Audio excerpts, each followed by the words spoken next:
News, सच जरूरी है। हम लोग उनको रास्ते से हटा सकते हैं। उनको निकाल के बाहर करो, उनको खाना मत दो।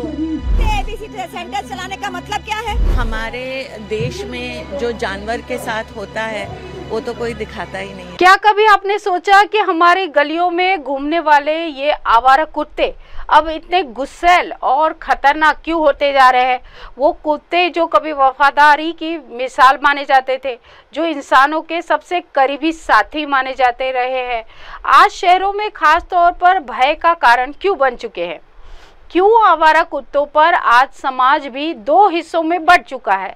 एक हिस्सा जो कहता है कि ये बेजुबान जानवर हैं, इन पर दया कीजिए, इन्हें खाना दीजिए, प्यार दीजिए, पुचकारिए, इनकी भी जिंदगी है।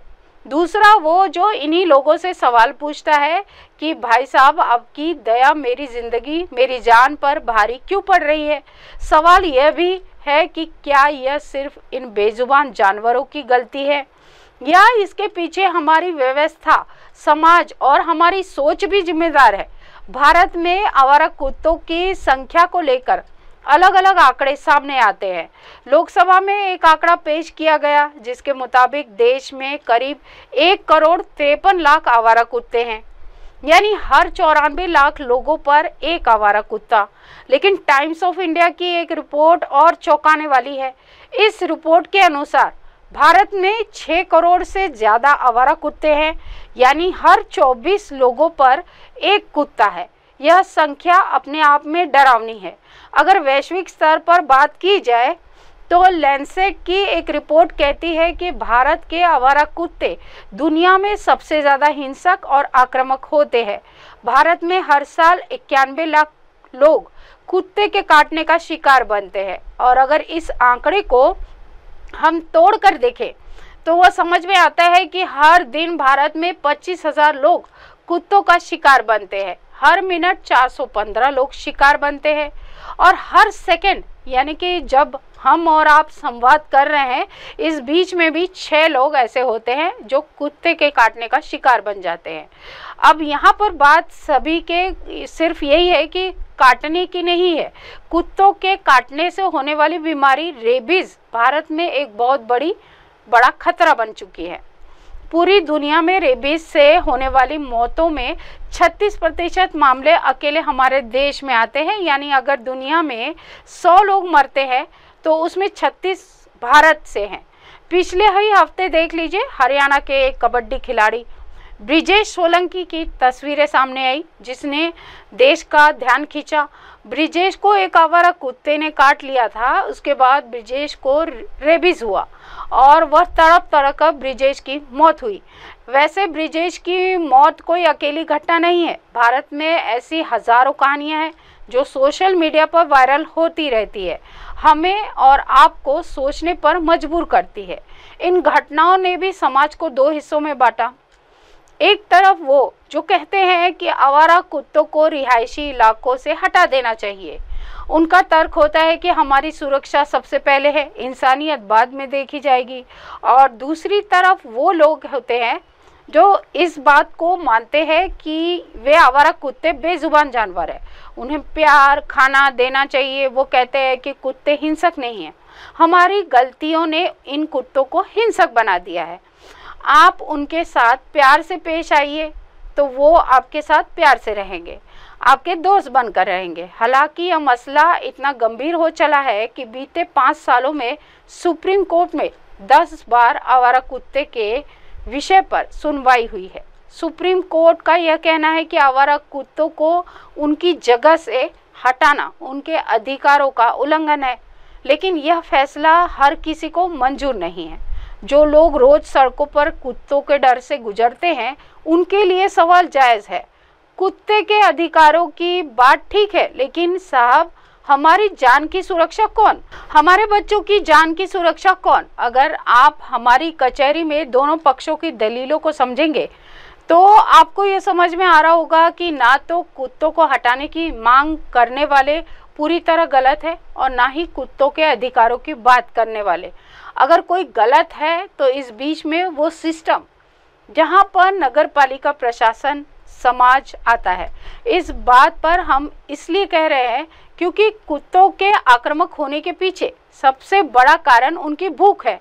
एक सर्वे के मुताबिक औसतन एक कुत्ते को हर दिन कम से कम 1000 कैलोरी की ज़रूरत होती है, लेकिन 90% आवारा कुत्तों को यह खाना नहीं मिलता। यह बेजुबान जानवर अब बोलकर तो आपसे नहीं कह सकते कि भाई साहब खाना खिला दीजिए। तो जब हम इन्हें खाना नहीं मिलता है तो ये कूड़ेदान में खाना ढूंढते हैं, और जब वहाँ भी इनको खाना नहीं मिलता है तो वही भूख इन्हें हिंसक और गुस्सैल बनाती है। हमारी व्यवस्था भी इस मामले में कम जिम्मेदार नहीं है। कानून ये कहता है कि स्थानीय निकाय और नगर निगम को आवारा कुत्तों के खाने का इंतजाम करना चाहिए, लेकिन आप खुद अपने अगल बगल देखिए, क्या कभी आपने किसी नगर निगम को इस जिम्मेदारी को पूरी तरह गंभीरता से निभाते देखा है? और इसलिए जब लोग बाहर कुत्तों को खिलाते हैं तो विवाद शुरू हो जाता है। हालांकि सुप्रीम कोर्ट ने हाल फिलहाल में एक सुनवाई के दौरान ये सवाल उठाया था कि लोग जो आवारा कुत्तों को बाहर खाना खिलाते हैं वो उन्हें अपने घरों में ले जाकर क्यों नहीं खिलाते। लेकिन सवाल यह भी है कि क्या आवारा कुत्तों को लेकर जिम्मेदारी जो है वो सिर्फ आम लोगों की है या फिर प्रशासन की भी है? अपनी भूमिका निभानी पड़ेगी। सुप्रीम कोर्ट की यह टिप्पणी उन लोगों के ख्यालों से मिलती जुलती है जो कुत्तों के डर से बार बार यह कहते हैं कि उन्हें सार्वजनिक जगहों पर, पार्क पर, फुटपाथ या फिर सड़क के किनारे नहीं खिलाना चाहिए, क्योंकि इससे वहां गुजरने वाले लोगों की ज़िंदगी मुश्किल हो जाती है। अब इसके बाद अगर कोई व्यक्ति वहां से गुजरता है तो फिर इन कुत्तों को लगता है कि वो भी उनके लिए कुछ लाएगा, और वो व्यक्ति ऐसा नहीं करता तो अक्सर यही आवारा कुत्ते उन लोगों पर हिंसक हो जाते हैं। जैसे कि अभी कोर्ट ने बोला है कि उनको अपने घर खिलाना चाहिए, तो कोर्ट से बड़ी तो मुझे नहीं लगता कि हिंदुस्तान में कोई और चीज़ है। तो मुझे लगता है कि उसका जो उनका आदेश है उसका पालन होना चाहिए। मुझे यह लगता है कि आवारा कुत्तों को खाना खिलाना कोई बड़ी समस्या नहीं है। यहाँ समस्या सिर्फ वर्चस्व की लड़ाई की है। कुछ लोग चाहते हैं कि नहीं जी, हम उनको खाना खिलाएंगे ही, घर के सोसाइटी में खिलाएंगे, हमारा नाम होगा कि खाना खिला रहे हैं। और कुछ लोग चाहते हैं कि उनको सोसाइटी से दूर किया जाए। कानून ये बोलता है कि जहाँ पे बुजुर्ग और बच्चे आते हैं जाते हैं, किसी दूसरे के पार्किंग में, सीढ़ियों के पास, लिफ्ट के पास आप नहीं खिला सकते। खिलाना भी प्रॉब्लम नहीं है, जहाँ पे खिलाते हैं उस एरिया को वह प्रोटेक्ट करने लगते हैं। अब प्रोटेक्ट करने पर वहाँ जो आता है उस पर वो अटैकिंग करते हैं। तो आप इस एरिया को फीडिंग पॉइंट नहीं बना सकते जो आपका नहीं है। बहुत ज़्यादा परेशानी है जो लोग कुत्तों को मतलब पसंद करते हैं। डॉग लवर्स हैं तो वो सभी खाना छुप छुप कर कुत्ते को खिलाते हैं सोसाइटी में। कई बार यह खतरे के जैसा हो जाता है। और बच्चे हैं जो पार्किंग में घूम रहे हैं, कभी प्लेग्राउंड में है, वहाँ कुत्तों का अटैक उन पर हुआ है। सोसाइटी में ऐसी बहुत सी घटनाएं हो चुकी है। सोसाइटी के अंदर अलाउड नहीं होना चाहिए, बाहर ही होना चाहिए, क्योंकि वो तो जानवर है, उन्हें नहीं पता कि किस पे अटैक करना है और किस पर नहीं। तो वो किसी भी ह्यूमन बीइंग पर अटैक कर सकते हैं, तो इस वजह से अंदर नहीं होना चाहिए। डॉग लवर्स की फीलिंग और हमारी फीलिंग हम कैसे अंडरस्टैंड कर पाएंगे कि उनको तो ऑब्वियसली बोलेंगे तो हम उनके लिए भी कुछ नहीं बोल सकते। ना कि मैं अपना पर्सनल व्यू बताती हूँ कि बाहर आप कोई स्पॉट है वहाँ खिला सकते हैं, बाकी डॉग लवर्स क्या चाहते हैं वो उनका मतलब पॉइंट ऑफ व्यू है। वैसे समस्या का समाधान तभी संभव है जब नगर निगम और स्थानीय प्रशासन अपनी जिम्मेदारी को गंभीरता से ले। उदाहरण के तौर पर बेंगलुरु के महानगर पालिका ने हाल ही में एक अनोखा फैसला किया।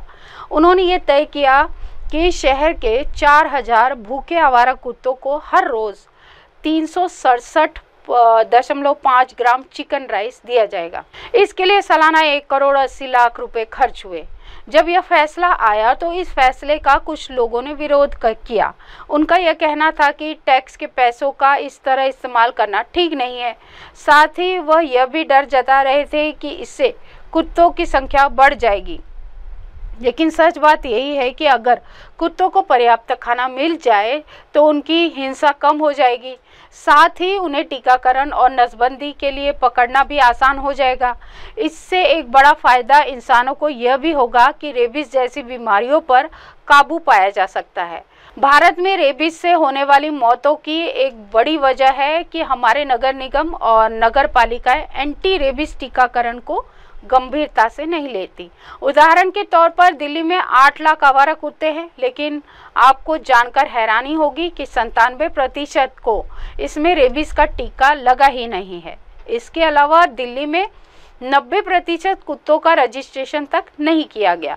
कुत्तों की बढ़ती आबादी को रोकने के लिए उनकी नसबंदी जरूरी है, लेकिन ज़्यादातर शहरों में नगर निगम इस दिशा में कोई ठोस कदम नहीं उठाते।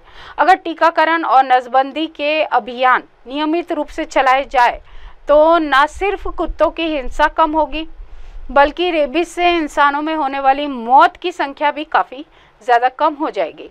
एक सवाल आपके मन में भी आता होगा कि कुत्ते अक्सर आपकी गाड़ियों का पीछा क्यों करते हैं, क्या वजह हो सकती है? हालांकि इसका जवाब बड़ा स्वाभाविक सा है। कुत्ते जो होते हैं वो शिकारी प्रवृत्ति के होते हैं, तो तेज चलती गाड़ियां कुत्तों को शिकार जैसी लगती है जिसे वो पकड़ना चाहते हैं। कुत्ते बिना प्रशिक्षण के हर चलती चीज़ के पीछे भागने लगते हैं, यह उनके भागने की वजह है। हालांकि हमारे समाज में कुत्ते को गाली के तौर पर भी इस्तेमाल किया जाता है। लोग अक्सर अपने दुश्मन को तू कुत्ते की मौत मरेगा जैसी बद्दुआ देते हैं। ऐसा इसलिए क्योंकि आवारा कुत्तों की ज़िंदगी सचमुच दयनीय है। भूख, बीमारी, इंसानों की क्रूरता, उन सब के बीच आवारा कुत्तों की ज़िंदगी अभिशाप जैसी हो जाती है। अब सवाल ये है कि इसका समाधान क्या है? वैसे इस समस्या का समाधान बहुत मुश्किल नहीं है, बशर्ते हम और आप या हमारा प्रशासन इन विषयों को गंभीरता से कुछ जरूरी कदम उठाए। मसलन शेल्टर होम बना दिया जाए, आवारा कुत्तों के लिए शेल्टर होम बनाए और जहां उन्हें खाना और उनकी देखभाल हो। दूसरा, टीकाकरण और नसबंदी, नगर निगम नियमित रूप से एंटी रेबीज का टीकाकरण करवाए और नसबंदी के अभियान चलाए ताकि इनकी आबादी बहुत ज़्यादा ना बढ़े। तीसरा विषय, खाने का इंतजाम, कुत्ते के लिए सार्वजनिक जगहों पर खाने की व्यवस्था की जाए ताकि कुत्ते भूखे ना रहे। जागरूकता फैलाई जाए, लोगों को कुत्तों के प्रति क्रूरता न बरतने और उनकी देखभाल करने के लिए प्रेरित किया जाए। कई बार लोग आवारा कुत्तों को चलते फिरते मार देते हैं, परेशान करते हैं, तो कुत्तों को भी जब कोई इंसान अकेले दिखाई पड़ता है या बच्चा, तो इसके पीछे वे कूद पड़ते हैं। हमें और आपको नीदरलैंड से सीखना चाहिए। दरअसल नीदरलैंड दुनिया का पहला ऐसा देश है जहां पर एक भी आवारा कुत्ता नहीं है। वहां की सरकार ने सख्त कानून बनाए हैं। विदेशी नस्ल के कुत्तों को पालने पर भारी टैक्स लगा दिया गया है, जबकि स्थानीय आवारा कुत्तों को पालने पर कोई टैक्स नहीं है। इससे लोग स्थानीय कुत्तों को अपनाते हैं और नतीजा यह है कि नीदरलैंड में एक भी आवारा कुत्ता नजर नहीं आता। जबकि भारत की बात की जाए तो यहाँ कहानी बिल्कुल उलट है। यहाँ पर कुत्तों के शौकीन या कुत्तों के प्रेम करने वाले, उन्हें पालने वाले लोग जो है वो सबसे ज़्यादा विदेशी नस्ल के कुत्तों को पालते हैं। इसके पीछे शायद स्टेटस सिंबल हो सकता है, जबकि देसी कुत्ते जो है उन्हें भारत में लोग सिर्फ सड़क पर जाकर खाना खिला देते हैं, उन्हें पालना पसंद नहीं करते। और एक बहुत बड़ी वजह यह भी है कि हमारे यहाँ पर विदेशी कुत्तों का हाल बेहाल है। अगर हम नीदरलैंड मॉडल को अपनाएं तो देसी कुत्तों को पालना शुरू करें, तो इसके लिए प्रोत्साहित करें और शायद हम भी इस समस्या से निजात पा सकते हैं। कुल मिलाकर कहा जा सकता है कि संतुलित दृष्टिकोण की ज़रूरत है। आवारा कुत्तों का मुद्दा नहीं है, ना तो सिर्फ बेजुबानों की गलती है और ना ही पूरी तरह से समाज की। इसके लिए हमारी व्यवस्था, नगर निगम और कुछ हद तक हम और आप भी जिम्मेदार है। अगर इन कुत्तों को सही खाना, टीकाकरण और देखभाल मिलेगा तो न सिर्फ इनकी हिंसा कम होगी बल्कि हमारी सड़कें भी आवारा कुत्तों के आतंक से सुरक्षित रहेगी। सवाल सिर्फ आवारा कुत्तों का नहीं है, बल्कि हमारी मानवता और जिम्मेदारी का भी है। ऐसे में आइए कचहरी में यह मुकदमा जो हमने चलाया है, तो इसके बाद हम इस दिशा में ठोस कदम उठाए और बेजुबानों को एक बेहतर जिंदगी देने की तरफ बड़े कदम उठाए। इसी के साथ देश दुनिया की तमाम खबरों के साथ जुड़े रहें और देखते रहें MNS न्यूज़ लाइव। नमस्कार। हाय हेलो नमस्कार, मैं हूं पंकज विष्णु और आप देख रहे हैं MNS न्यूज़। देखिए साईं बाबा की आरती लाइव शिरडी से हर रोज सुबह सिर्फ MNS न्यूज़ पर। आप देख रहे हैं MNS न्यूज़, सच जरूर।